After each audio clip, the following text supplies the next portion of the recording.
সন্দেশখালী কাণ্ড নিয়ে স্টিং অপারেশনের নতুন ভিডিও ভাইরাল হয়েছে। এই ভিডিওতে সন্দেশখালী ২ নম্বর ব্লকের মণ্ডল সভাপতি গঙ্গাধর কয়ালকেই বলতে দেখা যাচ্ছে, যদিও এই ভিডিওর সত্যতা যাচাই করেনি আজ তাক বাংলা। এই ভিডিও প্রসঙ্গে প্রতিক্রিয়া জানিয়েছেন বসিরহাটের বিজেপি প্রার্থী রেখা পাত্র ও কংগ্রেস সমর্থিত বাম প্রার্থী নিরাপদ সর্দার। রেখা ও নিরাপদ দুজনেই রবিবার ১২ই মে প্রচারে বেরিয়েছিলেন সন্দেশখালীতে। এরই মাঝে দুজনকে এ বিষয়ে জিজ্ঞাসা করা হয়।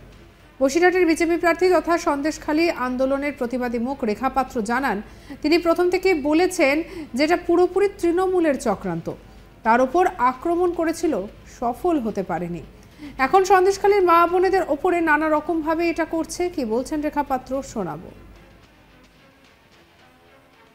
আমি প্রথম থেকেই বলে এসেছি এটা টিএমসি একটা চাল, আর তার জন্য সন্দেশখালী যাবো, আপনারা সন্দেশখালীকে সঠিক প্রমাণটা পেয়ে যাবেন। আবার নতুন ভিডিও কি আবার কোনো চাঞ্চল্য আপনি দাবি করবেন নাকি, কি বলবেন? অবশ্যই অবশ্যই এটা টিএমসির চাল। এখন দেখুন আমার উপরে নানা রকমভাবে অ্যাটাক করেছে, সেটাই সফল হতে পারেনি। এখন সন্দেশখালীর মা বোনেদের উপরে নানা রকমভাবে। এ বিষয়ে বসিরহাটের কংগ্রেস সমর্থিত বাম প্রার্থী নিরাপদ সর্দার জানান, আমরা এগুলো নিয়ে ওদের মতো রাজনীতি করতে চাই না। এখন গঙ্গাধরকে দিয়ে যা বলানো হচ্ছে তাতে সন্দেশখালীর বসিরহাটের মানুষের মন বদলে দেওয়ার চেষ্টার জন্য এই ধরনের কৌশল অবলম্বন করা হচ্ছে। বসিরহাটের সন্দেশখালীর আন্দোলনকে ভেঙেছে বিজেপি, শুভেন্দু অধিকারী। সেই আন্দোলন ভাঙার পর এখন আর বিজেপি দাঁড়াতে পারছে না। সন্দেশখালীর মানুষ দেখলো যে তাদের গণতান্ত্রিক আন্দোলনকে রাজনীতিতে রূপ দিল বিজেপি। কি বলছেন নিরাপদ সর্দার শুনবো। এইগুলো নিয়ে আমরা ওদের মতো রাজনীতি করতে চাই না, এটা একটু পরিষ্কার করে জেনে রাখুন। কারণ এখন গঙ্গাধরকে দিয়ে যা বলানো হচ্ছে, ও যা বলছে, তাতে আমি মনে করছি বসিরহাট লোকসভার প্রার্থী হিসেবে সন্দেশখালীর ভোটারদের একটা মাইন্ড চেঞ্জ করে দেওয়ার জন্য একটা নতুন কৌশল অবলম্বন করা হচ্ছে। কারণ বসিরহাটের ভোটাররা, সন্দেশখালীর ভোটাররা তাদের নিজস্ব অস্তিত্ব রক্ষার যে লড়াই দিয়েছিল, সেই লড়াইয়ের যে আন্দোলন গড়ে উঠেছিল, সেই আন্দোলনটা ভাঙলো হচ্ছে বিজেপি, শুভেন্দু অধিকারী। সেই আন্দোলন ভাঙার পর এখন তারা আর দাঁড়াতে পারছে না। প্রথম দিকে ভেবেছিল যে ওই আন্দোলন ভেঙে দিলে দাঁড়াতে পারবে, কিন্তু সন্দেশখালীর মানুষ দেখলো তাদের গণতান্ত্রিক আন্দোলন ছিল, সেই আন্দোলনকে রাজনীতিতে রূপ দিল বিজেপি। সুতরাং সব লোক বিচ্ছিন্ন হয়ে গেল, সবাই বিজেপিতে গেল, এরকম না। সেই জন্যে বিজেপি এখন নিজের অস্তিত্ব হারাতে বসেছে, লোক সরে যাচ্ছে। অন্যদিকে তৃণমূল দেখছে এই সুযোগে যদি আমি একটা অক্সিজেন পেতে পারি তাহলে বামফ্রন্টের বিরুদ্ধে আমি লড়তে পারবো। সেই জন্যে তারা এই সমস্ত নতুন নতুন নাটক এই ভোটের সময় মানুষের সামনে উপস্থিত করছে। ভাবুন তো, যে দেশের ভোট হচ্ছে, তো এটা রাজ্যের ভোট তো নয়, তাহলে দেশের ভোটের ইস্যু আলাদা, দেশের সংবিধানের প্রশ্ন। মনে হয় যে টাকা খেয়ে জিনিসগুলো করে এরা নানান রকমভাবে করে।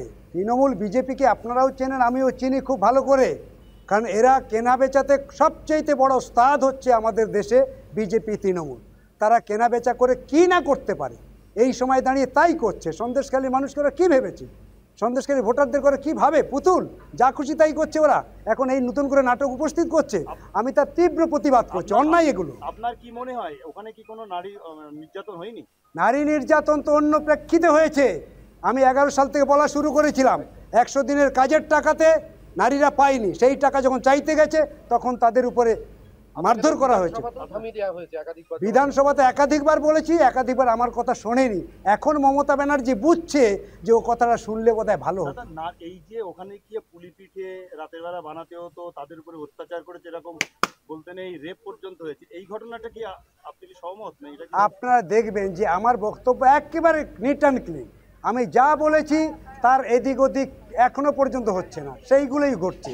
আমি 11 সালে বলেছিলাম জমির পাট্টা, জমির বর্গা, 100 দিনের কাজ, ঘরের টাকা লুট, এই সমস্তর প্রেক্ষিতে মহিলারা যখন চাইতে গেছে, তার বাড়ির লোকের অভাব জানাতে গেছে, তখন রাত্রেবেলা ধরে মহিলাদেরকে প্রসঙ্গত ভোটের আগে রাজ্য রাজনীতিতে শোরগোল ফেলে দেওয়ার মতো ঘটনা সন্দেশখালী।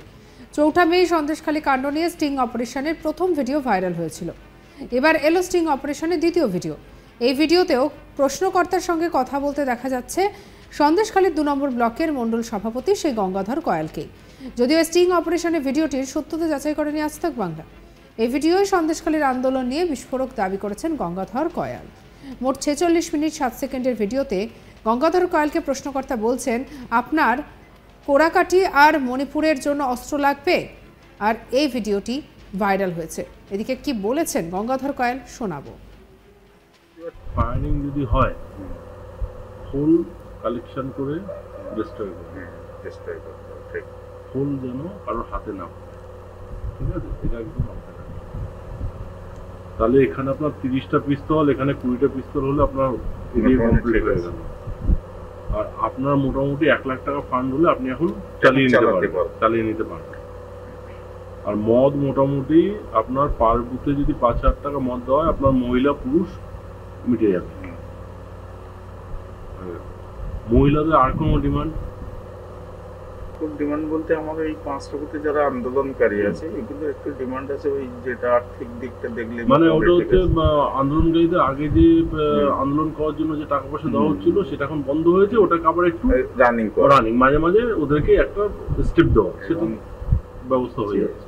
যেখানে হয়তো হাত দেওয়া হচ্ছে আপনার ফোন করতে পারবেন, একদম করবেন, একদম আমি কম করবো, আপনারা বেশি করবেন। হ্যাঁ, শুনুন, আমরা ফোন দিয়ে আমি গিয়ে শুধু আমার সংগঠনের কথা বলবো, সেটাও আপনি ওখানে গিয়ে তাদের ডেকে না, ডেকে 1:1 ডেকে এনে, ঠিক আছে, আমরা ওটাও জিজ্ঞাসাবাদ করার করবো না, কিন্তু না আপনি এদের সাথে কমিউনিকেট করবেন ডেকে এদের সাথে। আপনি সংগঠনের বিষয়টাই আমি বেশি বলবো, হ্যাঁ ওটা কম ব্যাস। কারণ শেষে শুধু ওরা যেন এটা মাথায় ঢোকে যে এটা আপনার থ্রুতেই হচ্ছে, এইটা যেন ওদের কাছে ক্লিয়ার থাকে।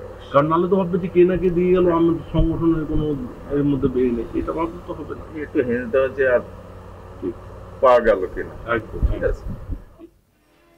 এদিকে গঙ্গাধর কয়াল আর ঠিক কি বলেছেন সেটাও দেখাবো। আজকে শুভেন্দু দা তার লোকদের দিয়ে টাকা পাঠানো, মোবাইল পাঠানো, সব সাপোর্ট গুলো দিচ্ছে বলে, শুনুন দাদা, খালি ইসে কিচ্ছু খালি হাতে হবে না, খালি হাতে কখনো হয়। আমরা না দীর্ঘদিন করে আসছি, আমরা বঞ্চিত হয়ে আসছি, সে ঠিক আছে, আমরা মেনে নিতে পারবো, আমরা দেশের স্বার্থে লড়ছি, অখণ্ড ভারত চাই আমাদের, সেটা কেন চাই সেটা আমাদের নিজেদের, আমরা সেটা জানি, কিন্তু সবাই ওই কথা শুনে আর মুখ পেট ভরবে না, ঠিক আছে? ওটা দেখবেন আপনার হাতে গুনে 10 জন সন্দেশখালীতে পাওয়া যাবে না, তাই তো বললাম। সেইখানে দাঁড়িয়ে থেকে আপনার 1 টাকা ছাড়া সে কথা বলবে না। আজকে এই যতই পুরনো কার্যকর্তা, আমি তো নিজে বুঝতে পারছি, আমার জেলার লিডাররাও আমার সন্দেশখালীতে আছে, সেটাই আজকে তাদের আপনারা দেখতে পাচ্ছেন, দেখতে পাবেন না, মাঠে দেখতে পাচ্ছেন না, তারা ইগো তৈরি করছে, আপনার যত রকম ইয়ে উঠে যাচ্ছে, কয়াল উঠে যাচ্ছে, তাহলে আমরা কেন পেছনে পড়ে থাকবো? আমি এই জায়গাতে এসেছি, আমি এই জায়গা চেয়ার দিয়ে দেবেন, আমাকে কাজ করতে হবে, আর কাজ শুনুন, আরে তখন বুঝতে হবে মাঠে। সাবস্ক্রাইব করুন চ্যানেলটিকে।